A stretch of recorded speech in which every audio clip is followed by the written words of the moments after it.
Welcome to The Bridge. We are a show which connects East and West. My name is Jason. Today with us, we have a very special guest. Lee Barrett is a social media influencer and key opinion leader with more than 350,000 followers on YouTube, as of a couple weeks ago, actually, so it could have grown. Not to mention his other platforms, various other platforms. A citizen of the UK living in China, he makes videos about his life in China and does analysis about China, technology, and geopolitics. Many of his videos deal with technology and industry as it impacts human beings, society, and civilization. He is regularly featured in media around the world, including CGTN. Welcome to the show, Mr. Barrett, Lee Barrett. Hi, Jason. Thank you very much. Really appreciate you inviting me.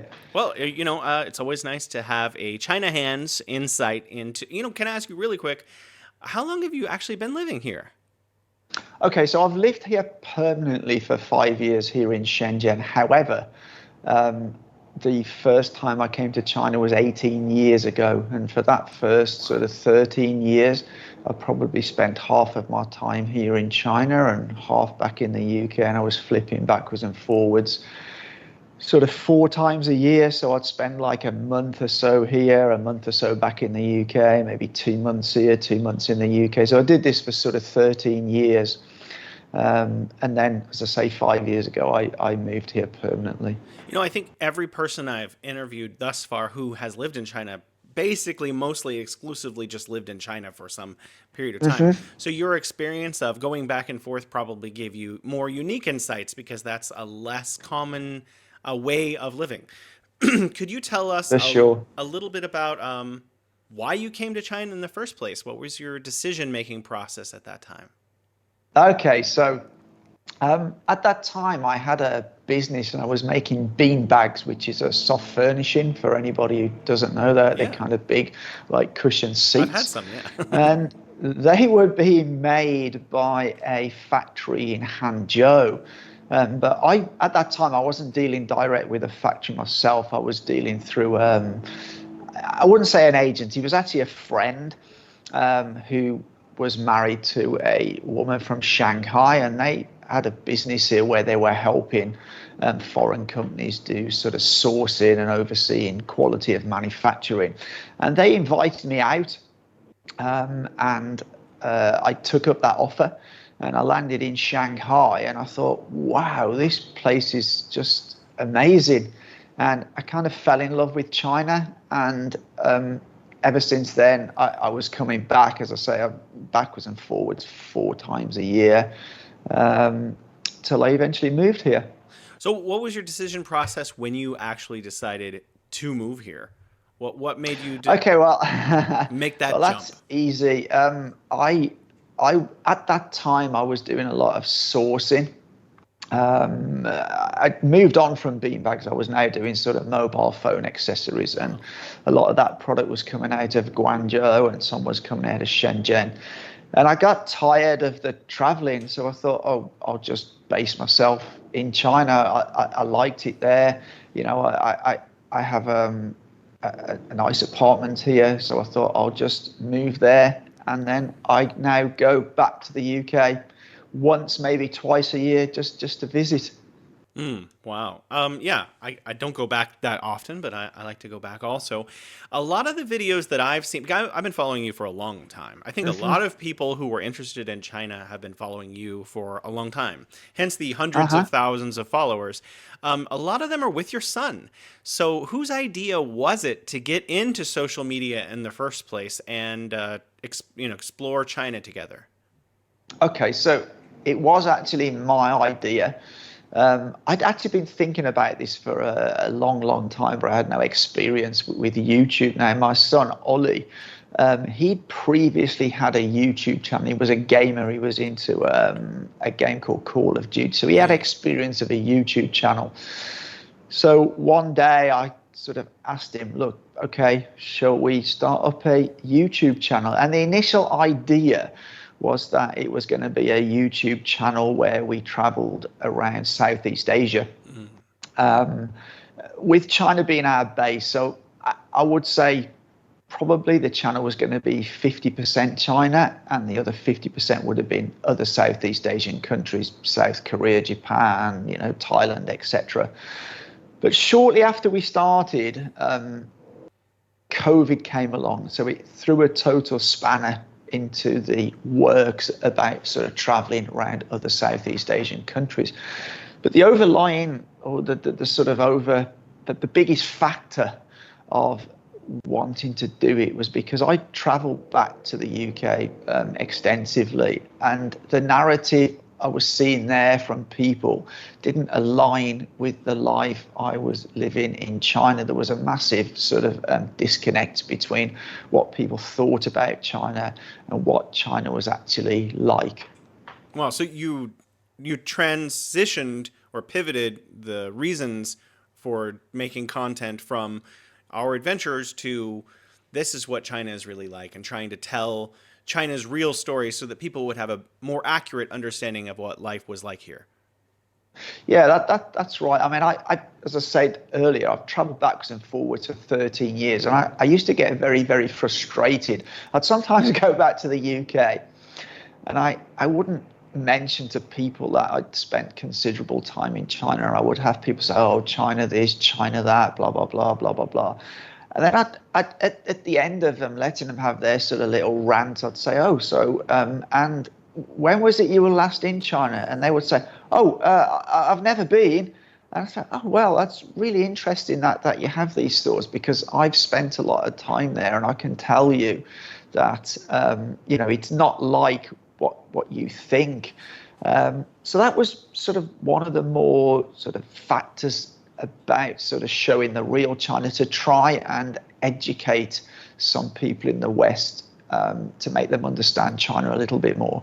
Well, I mean, I know it's a giant topic and there's no one or two things to say about it. But if you would, for our listeners who are not in China, who are maybe haven't spent much time here or have never been here, what would you like them to know about how life in China really is versus maybe the narratives that they're hearing in big media? Yeah, well, I think certainly a number of people I've met in the UK seem to think China is still like China was in the sort of 70s and 80s, still quite poor, underdeveloped. And it's obviously not like that. It's a very developed. It's a nation that's growing in wealth. It has super infrastructure. I just really like to say that don't try not to judge somewhere until you've actually been there. It's a country where people, and I think this is similar with people all around the world, not just in China, but people are no different to people in the West. They want the same thing. So young people want to enjoy themselves. They want to go out to restaurants. They want to go out to nightclubs. They want to buy trendy clothes. They want to listen to cool music. Sort of family people want to, do better for their children. They want to have a nicer house. They want to have a nicer car. And that's no different to anywhere in the world. And I think, Chinese people are able to do that just like, people in the West are. There's very little difference. All this business about that people are controlled and stuff, to my mind, it's just nonsense.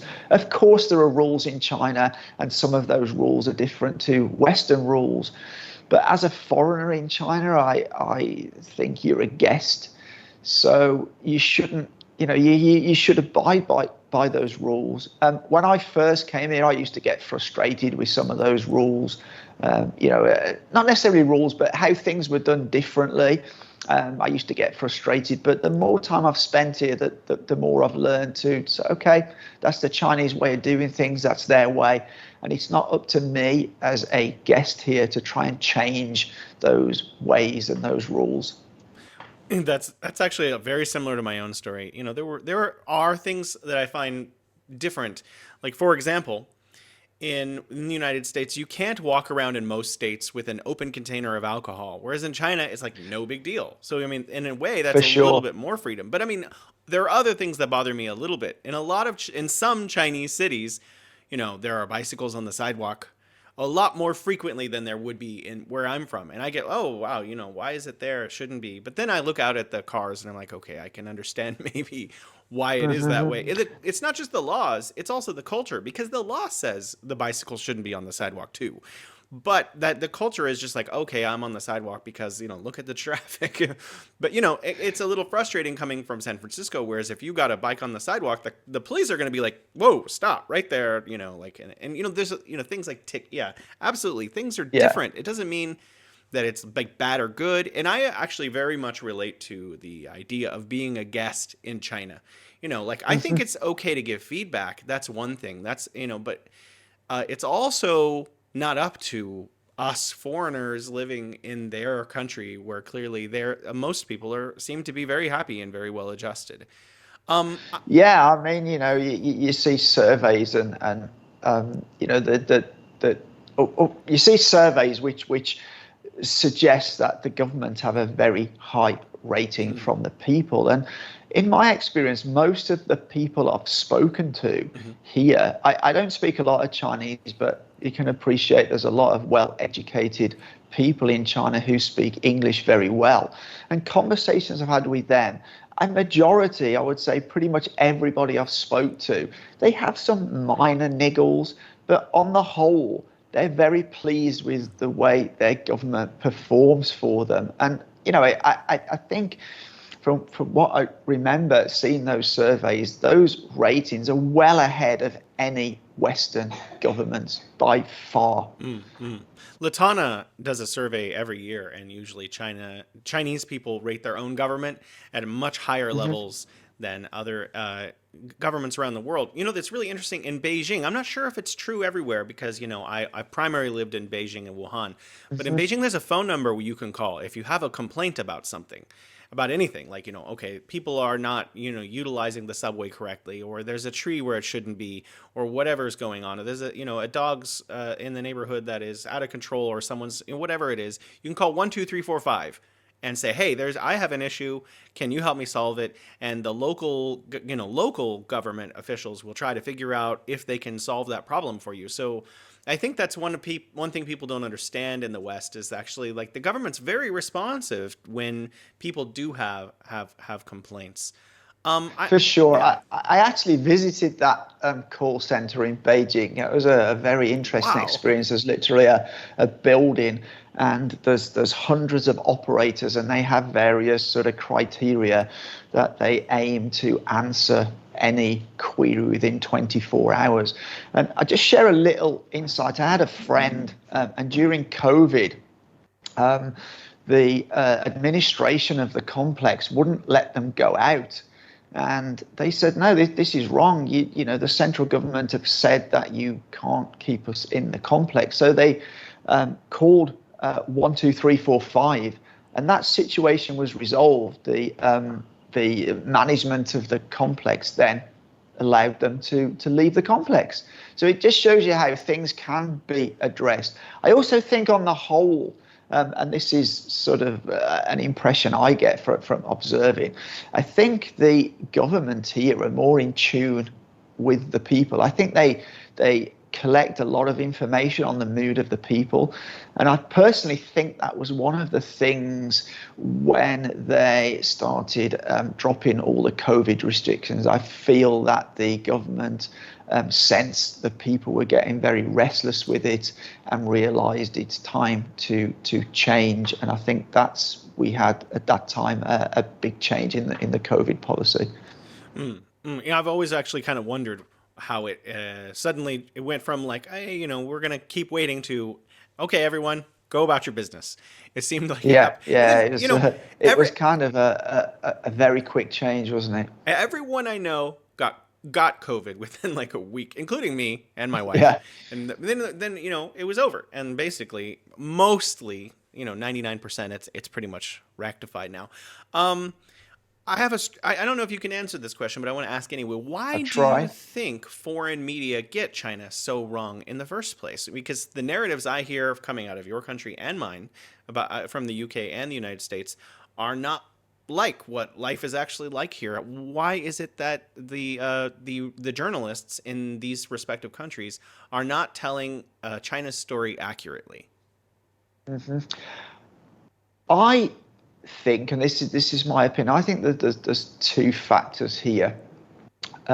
One, I think first of all they want to try and manufacture consent within their public to apply sanctions. It's fairly obvious that the US, the UK, and to some extent Europe want to push down China's economical growth. And I think that if the news was all good about China in the press, the public will go, well, why are we doing this? It's almost they have to present China as this bad place where people are evil, so it then justifies their actions with sanctions and sort of war talk. So that's my first thing. And secondly, I have another theory, and this may be just a theory, is that for many years, certainly in the UK, taxes have been pretty high. And in the last, I would say,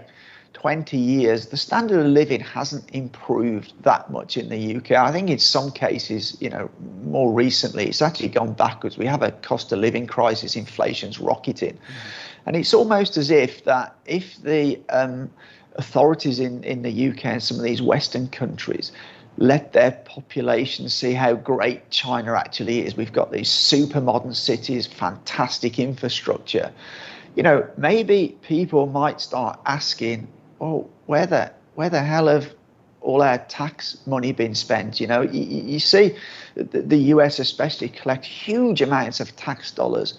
However, they spend a massive proportion of their money on the military. And I often see stuff, in commentary where people are saying, well, we're spending all this money on the military. However, we don't have very good basic services. Our infrastructure's falling apart. There's huge amounts of crime. And I sometimes think it's a way of trying to shield the public from seeing actually how good China is. I think that resonates with my own opinions about the topic as well. Um, you know, this show is called The Bridge, and our goal is to help people in China better understand the West and the West better understand China. And I was wondering, what kind of ideas do you have about how we can build better understanding between people and nations around the world? Okay, well, I have a little bit of experience here. Not too long ago, we did 4 videos on our channel where we interviewed people in the street in a number of different countries outside China. And in total, we spoke to about 25 people, and a majority of them had a negative attitude towards China. I think 3 of them had a pretty neutral attitude.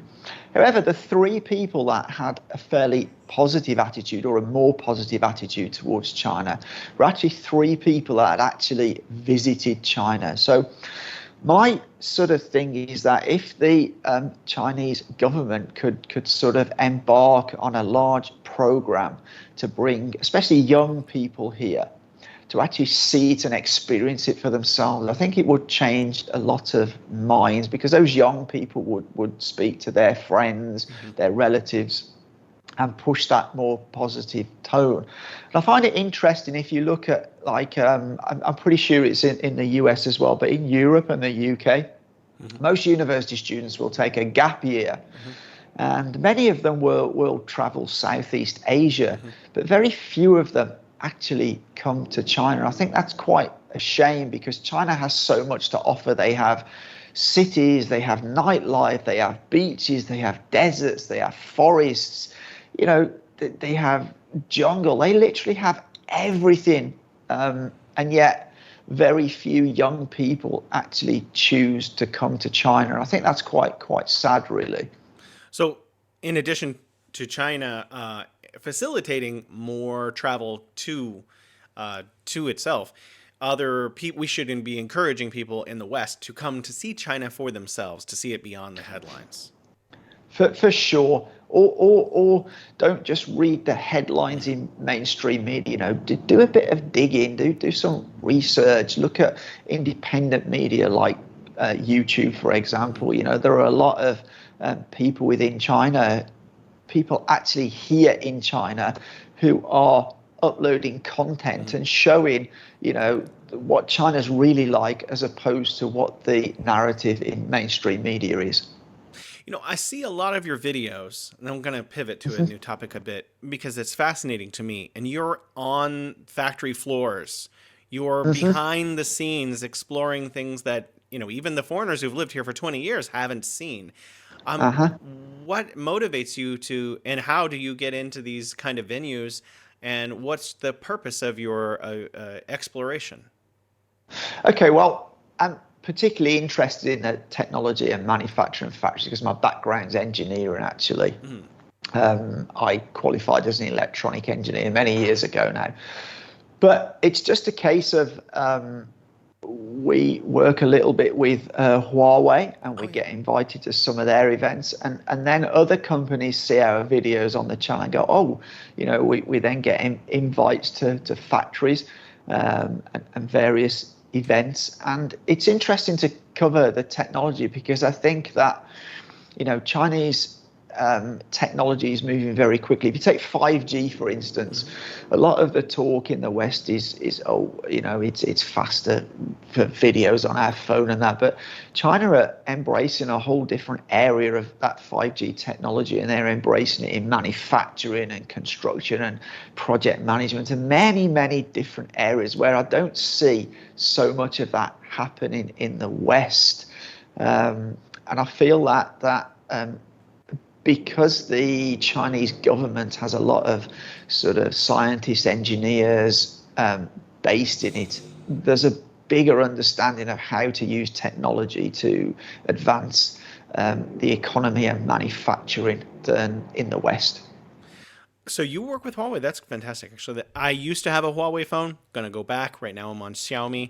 Uh-huh. My wife made me get me Xiaomi. She was like, "Oh no, no, this one's much better." I like it, but I do like Huawei more. So I'm going back. They do a lot of Uh-huh. telecommunications equipment in addition to just like regular phones. So I think a lot of people misunderstand their entire company is diverse across a range of products. It's not just phones. So there's so much more going on there. For What sure. what do you I think of? mean, they're Go ahead. into like cloud computing. They're into, carrier communications. As you just mentioned, most people think they're just a consumer goods company, but that is just a tiny, tiny part of their business. I mean, they're even something I learned like 12 months ago. They're big into all the controllers for solar energy. And they have so many green initiatives. They have like a team of engineers, and their whole remit is to make their equipment use less power. And they have all sorts of like AI algorithms and machine learning. So a lot of their equipment uses the minimum amount of power, but still deliver the same functionality. And I think that's a really stellar thing to be doing. On my agenda for the next upcoming year is to go and explore a lot of green energy, renewable energy installations myself. So I'm hoping to see more of that very soon. Actually, there's one here close to Yeah, Beijing. I'll be going to in the next couple of weeks. that's cool. I see on your Twitter you talk a lot about green energy, and I think it's something that um, personally, I think even Chinese media don't cover it enough because it's a massive thing. You look at China often gets criticized for being the world's biggest polluter in quotation marks, and there's a lot of things wrong with that statement. You have to look at a per capita basis for just one example here. But if you look at the amount of green energy they're implementing, it's absolutely massive. And I think you highlight a lot of that on your Twitter feed. It's astounding, and it's under. I'm sorry, this was bizarre. It's not well understood. Understood is what I was going to say, but yeah, there's an enormous, and I think It actually, I don't even need to do much promoting. I feel like at the speed that they're building, that within 1 or 2 years, it will become so common in discourse globally that it will not be able to be overlooked. So I'm actually not. I don't feel that there's a lot of pressure on me to spread that information, although I do. Uh-huh. I think it's going to become so patently obvious that it'll be like the giant elephant in the room. There are a lot of vloggers outside Uh-huh. of China who make and experts outside of China. Some who have either never been to China or haven't been to China in 5 or 10 or even 20 years. And I was wondering Mhm. what your opinion about at these experts who have not had a lot of experience with contemporary China making content about China. Well, yeah, I mean, I find it unbelievable. I find it unbelievable how people are kind of swayed by this kind. I think there's one overriding. Well, there's two facts. I think there's the ones that want to tarnish China, and I suspect a number of them have backing from sort of organizations that want to do that. And then there's the independents, and there's a couple of prominent ones who get a huge amount of views on YouTube, and they're a couple of guys that spent time here. And I think in their case, they're just chasing the money, because I think if you make videos that are anti-China, you're swimming with the tide of public opinion in the West. So you're reinforcing what those people want to believe, whether it's true or not. And I think then you generate a huge amount of views, and that in turn generates much more money. I mean, I feel sometimes making the content I do, it's like pushing a boulder up a mountain. But it gives you a large sense of achievement when you get those comments that say like, oh, watching your videos has changed my mind on China. I actually bumped into a couple when I was in Thailand late last year, and they were waiting to come into China. They're actually an English couple, but they says one of the main reasons we're moving to China is because we watched your videos, and that really gives you a lot of sort of a good feeling, inspiration to continue. Because sometimes, as I said, it's really, really hard work sometimes, because the amount of sort of pushback you get on some of the videos and I try to be as factual as possible. And when it's an opinion, I will often say, in my opinion. So, I'm not trying to lie but even when you present facts to people, some of those people still don't want to accept the facts. And I think I don't know, it's hard to know ways of actually doing more. The only thing I can do is show my life here, show places here, show factories here, and little by little, I think people will be convinced that China's not like the Western mainstream media narrative.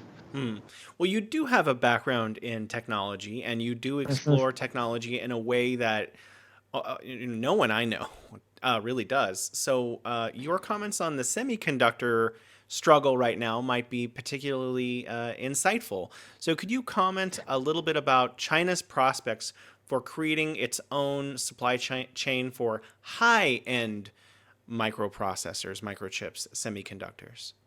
For sure. I mean, it's obviously quite a complex subject, and I actually personally think that the US have shot themselves in the foot with this policy. Yes, it will cause China problems in the short term, but China have a huge, huge base of very skilled people. I mean, just Huawei alone have 40,000 engineers. The majority of those hold master's degrees. A portion of those hold PhDs.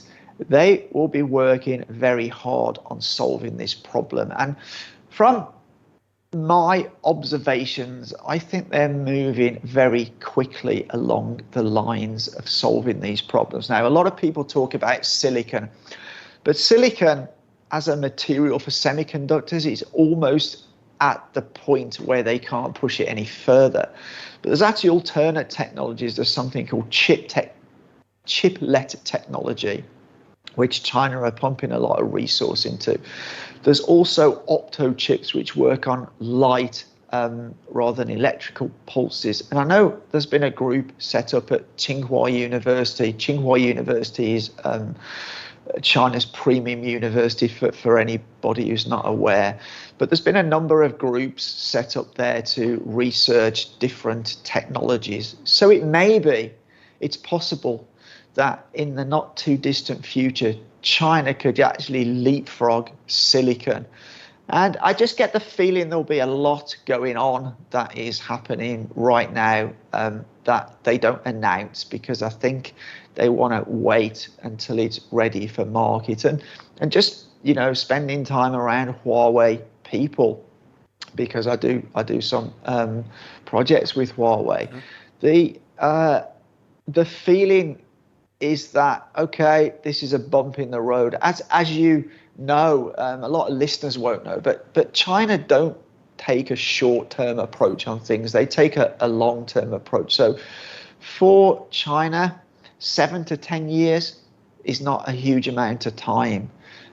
Whereas if you look at the countries that have imposed these sanctions and policies, they all work on this 5-year cycle, because that's how their election cycle works. So I think a lot of this is done. You might get another administration in the US who has a slightly different approach. I already see pushback from the CEOs of Intel and Qualcomm and AMD, suggesting that the policies that the US have put on China are actually harming their own business, because China's their biggest market.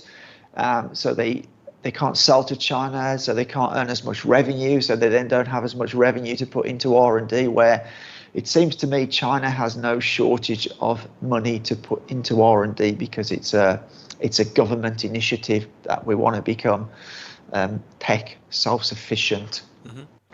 Well, given your background and that you're from the UK and that you spent 13 years going back and forth, I noticed in H1 there was an increase of 117% year on year in FDI coming from the UK to China.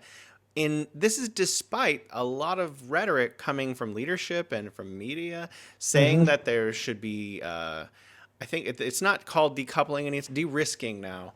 So de-risking, yeah. What do you think the future of Sino-UK relations might look like? How is business shaping up over the next 1, 2, or 3 years? Okay, so just rewind a little bit. At the time the UK exited the European Union, we had a Prime Minister, David Cameron, and a Chancellor, George Osborne.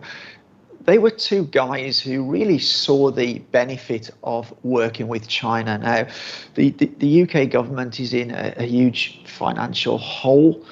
We have a huge amount of debt, similar to the USA. So the only people that are able to finance huge projects in the UK are countries like China and maybe the Middle East. So a lot of the big projects were actually financed by China. And I'm really puzzled why, when Cameron and George Osborne resigned after they Brexit, I'm really surprised why the new government went so anti-China, because the whole plan was that we were going to leave the EU and forge closer ties with China, which in my mind was a very sensible thing to do. The growth economies are China and Southeast Asia, not Europe and the US. And I was really surprised about that. And fast forward to now, I actually see a disconnect in politicians' sort of what they're saying and business. Businesses are, as you say, still investing a lot in China because they see the potential of the Chinese market.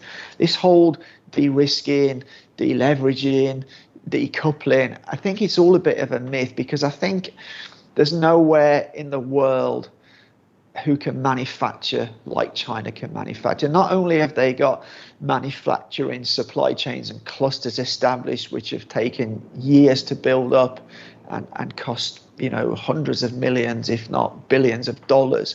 They also have a massive, unbelievable infrastructure to move goods around, both incoming and outgoing. And many people will talk about, oh, India is going to take all this from China. And I think that's potentially can happen, but over a very, very, very long term, because India just don't have the infrastructure to get goods in and out of factories like China do. But focusing back on the UK, I personally think that companies know it's not really an option to decouple from China. They see that China has a huge market. They see that manufacturing is super efficient in China. And I think we will continue to see investment in China from the UK, even though the speak from the politicians will be counter to that argument. I think economies are driven by businesses, not necessarily politicians. I was actually going to ask just exactly about that because you mentioned NVIDIA and Qualcomm. I might maybe saying their names wrong. But Tim Cook from Apple was here in China, I don't know, 2 weeks ago. Elon Musk was here. He comes Yeah. regularly, a couple of times a year now. Do you think that the pushback from a lot of very important businesses who are coming to do business in China might be able to correct or adjust some of the political leadership in our countries vis-a-vis China? I'd like to think so, but I really don't think it will happen, because I think the politicians are a small group. I have a very interesting story. I was back in London recently and we were watching something. I got talking to a family from the US, and they were actually from Washington, D.C. And I was sort of talking about, I says, the sort of geopolitics, there's a lot of tussle. And the guy turned around to me straight and says, don't think a majority of Americans think like that. It's actually a small group. And I was somewhat surprised by that, because I actually thought there was a sort of larger portion of Americans who were thinking that. He says, no, it's a very small group. But I also think it's bipartisan as well. And I get that feeling with the UK. Similar to the US, we only have two parties that are ever likely to be in power in the UK. And they're both pretty anti-China. And come election time, it's like, who can be the most anti-China? But I think the businesses are to somewhat putting more and more pressure on them from a policy point of view to try and sort of spell out how it is actually hurting their business. So I'd like to think that the pressure from business will change, but I think the narrative from the policymakers will still be similar. And just to add, I feel right now British don't have their own foreign policy. I think they pretty much do what the US ask them or tell them to do. And I get the feeling that's somewhat with Europe as well. I think Europe are finding themselves in a really difficult position at the moment. You have Macron sort of out on a branch sort of suggesting that, we shouldn't follow everything the US tell us to do. But a lot of the other Europeans, are they just afraid to speak out against it, or are they, on board with US foreign policy? I'm not sure. Well, as a humanist, I look at the situation in the UK, and I don't fully understand it. Being from the US, our systems are somewhat dissimilar, and I've noticed the inflation is really bad, and that GDP growth, has been stagnant, a little bit negative in a couple of quarters of the last few years. So, what's the short-term, mid-term outlook? Are things going to be improving in the next year or two, 3? I personally don't think so. I think there's a lot of people who are living in the UK now who are really struggling with the cost of living, and a lot of it, I believe, is self-inflicted. We won't go into that, but obviously the Russia-Ukraine thing has had a large bearing on that.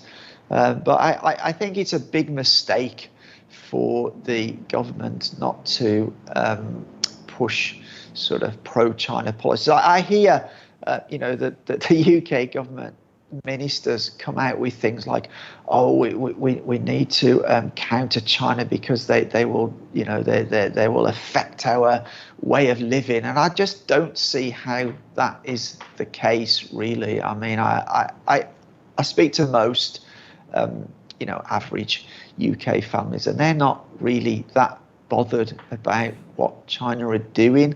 They're more worried about, paying their mortgage and living their life and affording their grocery. I think a lot of this China rhetoric is just created by politicians, in some respect, to try and hide their own shortcomings. There's a lot of things the UK government need to address at home, but they like to deflect from the problems at home by trying to blame somebody else, and that somebody else at the moment is China. I think that a lot of Americans would agree with you in terms of our own country that things like rail, as just one example, I don't want to overuse this example because it's become like a go-to, but it's very Sure. clear that the U.S. infrastructure is, I mean, if the United States wants to be extremely competitive and wants to de-risk, they need to build their own logistics infrastructure, and it currently doesn't exist in a way that's suitable for the United States to grow. I want to talk about innovation a little bit. Uh-huh. In the United States and in Europe sometimes, there is a discussion that China can't innovate. And the moving of semiconductor industries out of Taiwan and into the United States is a goal of the United States. Yet most Yeah. of a lot of the experts and engineers in this field are from China. And a lot of experts and engineers are now, because of anti-Chinese hate crime and violence and rhetoric, are moving back to China. Is it even possible for the United States to develop a meaningful semiconductor industry in North America, given that most of the expertise seems to be in China and not in the United States? Yeah, well, this is really interesting. I think they will struggle. I mean, you've only got to look at the amount of STEM graduates China, pushes through every year. And as I mentioned earlier, just Huawei have a huge amount of super smart people. I actually recently interviewed a number of them for a series on Huawei, and these guys are like super smart guys in their fields, and Huawei has a lot of these people. They invest a huge amount of money into R&D. And very recently in the news, we know that the US government have enticed TSMC, which is Taiwan's largest semiconductor plant, to build a fab. I believe it's in Texas, Arizona,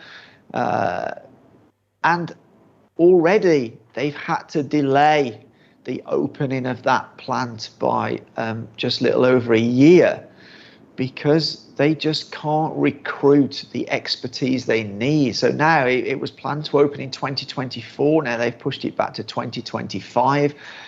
And they're even saying that to get the plant up and running, they're going to have to ship a load of engineers from Taiwan to the US because they just can't get the people.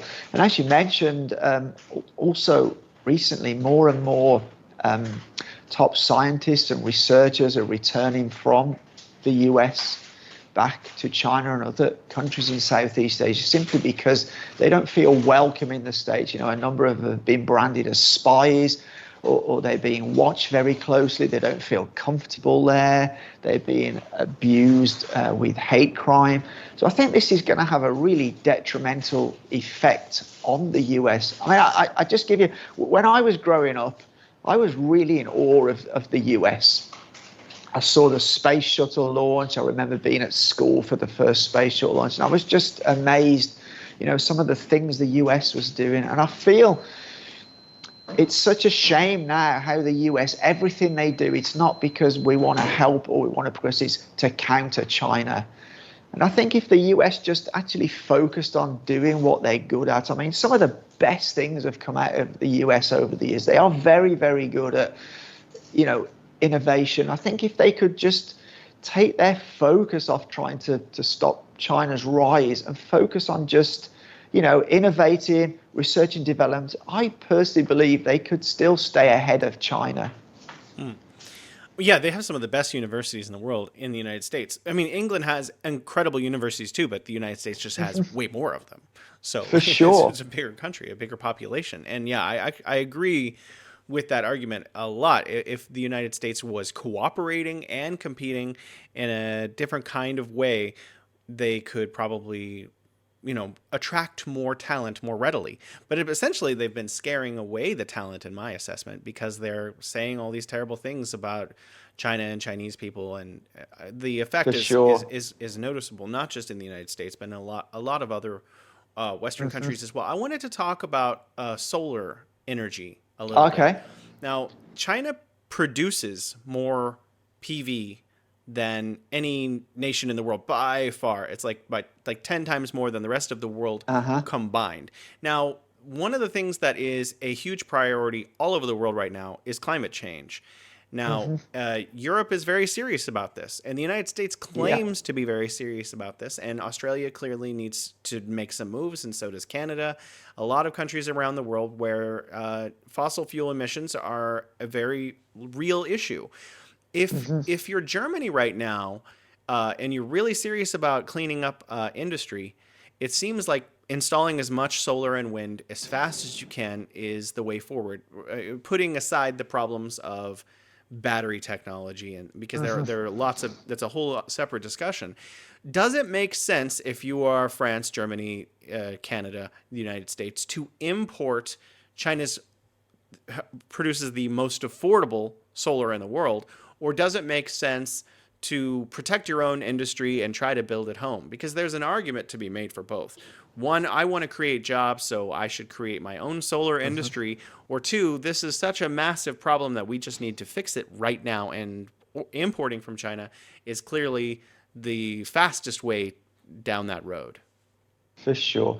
My opinion would be to import from China. Now, the pandemic of a few years ago highlighted some real issues within Europe and the US. Now, I very much agree that for strategic things, like it was very obvious that the UK and the US to some respect was lacking in sort of protective equipment to deal with pandemics. I think for some sort of critical industries, they should keep manufacturing, regardless of whether they can make it cheaper or not. I think it's highly unlikely places, sort of other countries, can manufacture as cheap as China. China really have very, very strong in manufacturing. They're very good at it. They have very slick systems. Something like solar panels, which are not sort of, a critical industry. I think they should just go ahead and import from the Chinese companies. And I actually see, countries wanting to impose tariffs and that. And what I think is that, before I mentioned, I feel China are very strategic, and they, took a view maybe 10 years ago that they knew solar and electricity was going to be the way forward. Hence, they invested a lot into, the main product in electric car batteries is lithium. They invest in the whole supply chain, even from mines to processing the lithium to doing this. Well, because of these sort of 5-year cycles, politically in Western countries, they never have this long-term view. And this is something that I think benefits China. So I think they've mastered these sort of longer term strategies. Like I live in Shenzhen.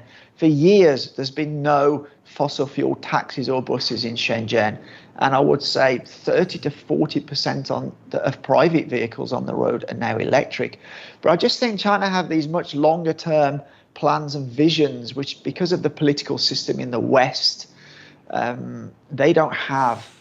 So to come back to your question, I think climate change is a big problem. We need to be transitioning to green energy, and I think that they should sort of swallow their pride that they didn't get into the supply chain early enough, and that China are now pretty dominant in that. And I think they should buy from China personally. You get to travel around a lot more than most people, even people who do live here from foreign countries in China. Could you tell us one or two places that stood out in your mind that you would recommend that other people visit? So Chongqing. I'm a bit older, but if you're young, it's got a great vibe there.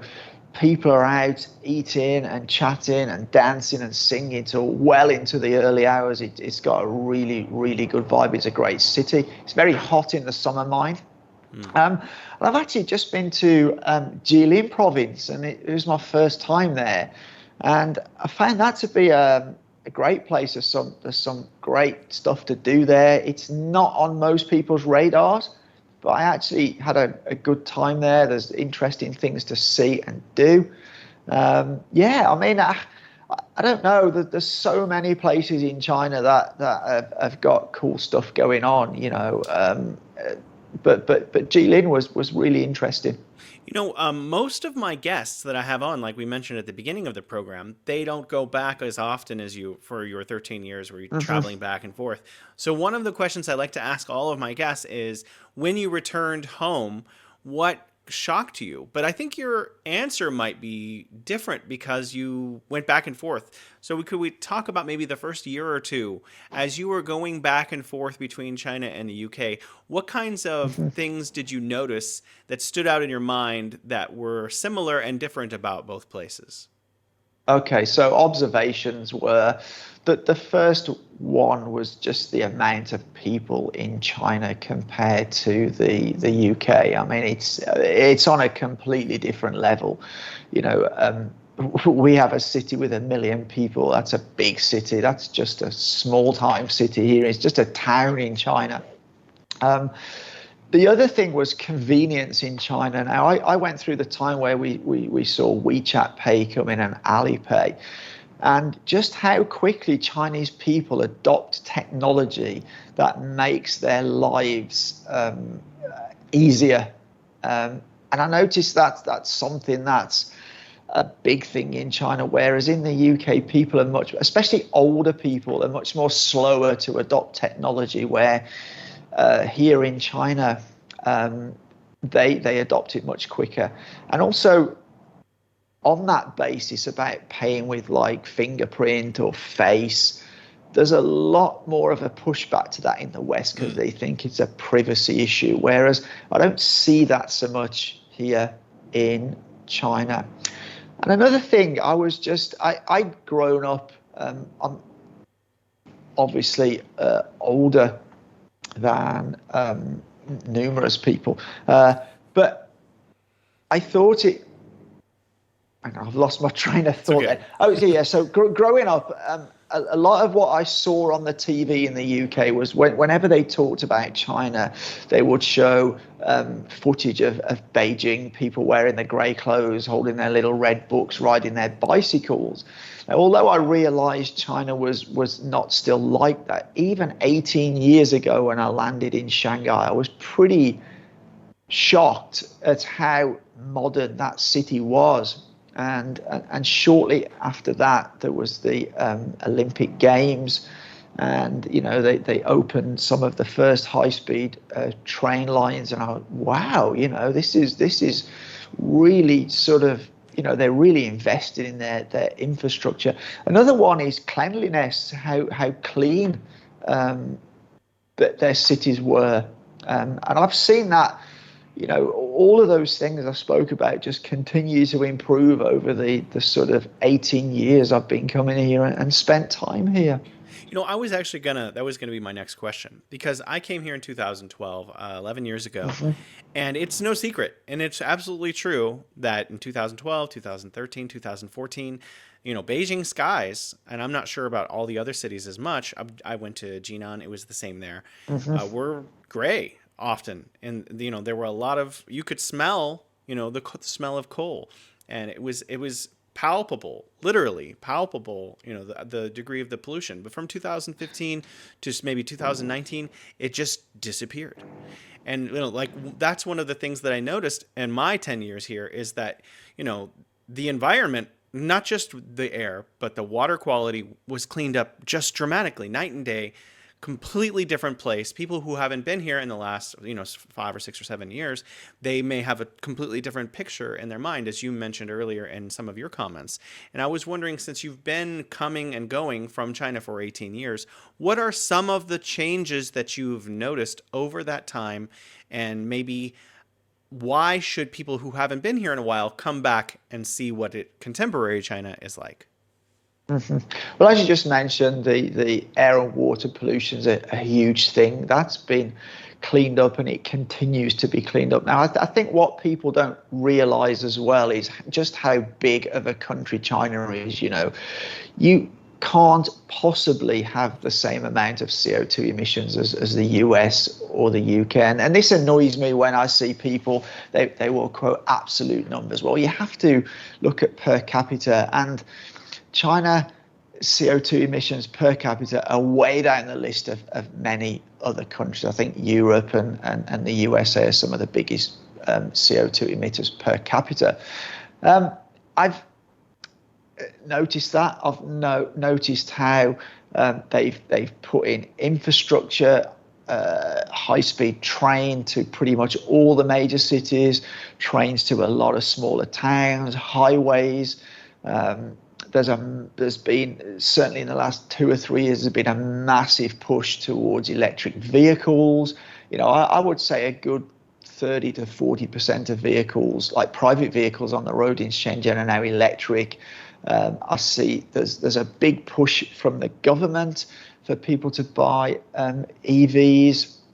Other things I've noticed since I've been coming is how they've some sort of smaller villages that were very underdeveloped, how they've been developed, how the government's helped families in those villages to make incomes by the advent of online streaming. I think that's probably one of the biggest things that have really helped remote economies, rural economies in China.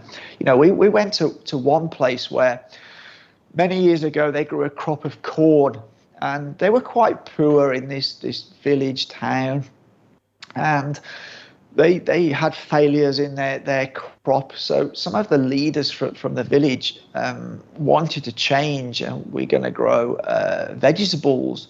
So they went to another province to learn how to look after and cultivate the vegetables.